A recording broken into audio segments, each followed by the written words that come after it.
Namaskaram, Thousand Names and Thousand Stories, 439th name, YUPAAYA NAMAH. When Krishna descended upon the cowherd hamlet, it was the time of Sharat, the season of autumn, the time when the leaves begin to fall.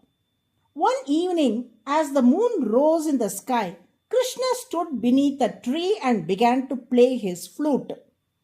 Hearing the enchanting melody of that flute, all the gopikas forgot their household chores and rushed in search of Krishna, drawn by the divine music. This scene is beautifully narrated by sage Shuka in Bhagavata Purana. As Krishna played his divine flute, the gopikas, absorbed in their daily chores, were suddenly captivated by the melody. Some were boiling milk at home, while others were serving food to their husbands. A few were feeding milk to their infants. Some were in the midst of eating, and others were bathing. Some were applying kajal to their eyes, while a few were attending to their in-laws. Yet, upon hearing the irresistible tune of Krishna's flute, they abandoned everything and rushed towards him, drawn by the sheer pull of the divine love. Some elders at home tried to stop the gopikas from running towards Krishna, but they were powerless to restrain them. The call of the divine flute was so strong to resist. As the gopikas approached, Krishna greeted them with a gentle smile and said, "Welcome. You have all come to me at this hour of the evening. But won't your families be looking for you? Shouldn't you return home and fulfill your duties? Is it not dharma to care for one's household? Then why have you come here, leaving everything behind in search of me?" Hearing Krishna's words, the gopikas were moved to tears and said, "Krishna, you ask us to return home and care for our families, saying that is dharma. But in truth, you are the indwelling soul, the antaryamin of every member of our household. Even the ability to serve them comes only by your grace. Instead of serving them and indirectly pleasing you, is it not better that we serve you directly? We pray to you, grace us by placing your divine feet upon us. Touch us with your sacred hands and bless us by relieving us of the burden of our worldly hardship." Seeing the depth of devotion and pure divine love of the gopikas, Krishna joyfully danced with them in the form of the Kuravai Kuttu, a traditional circular group dance. This dance, however, is not to be viewed as an ordinary worldly performance. Kuravai Kuttu symbolizes the blissful union between the Jivatma and the Supreme Soul, Paramatma. It is an expression of divine love beyond the bounds of ego, duty, and worldly attachment. To truly understand this sacred dance, one must approach it with a spiritual outlook, for it reflects the highest form of bhakti, pure selfless devotion that transcends all worldly norms. The gopikas spent the entire night immersed in the divine dance with Krishna. At dawn, they quietly returned to their homes. One might imagine that they would have been rebuked or questioned by family members for being away all night. But surprisingly, nothing of the sort happened. No one questioned them.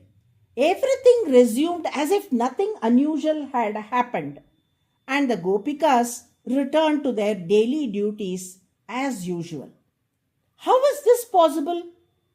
As the gopikas left their homes and went to be with Krishna, he, in his boundless compassion and divine play, assumed their forms and went to each of their households.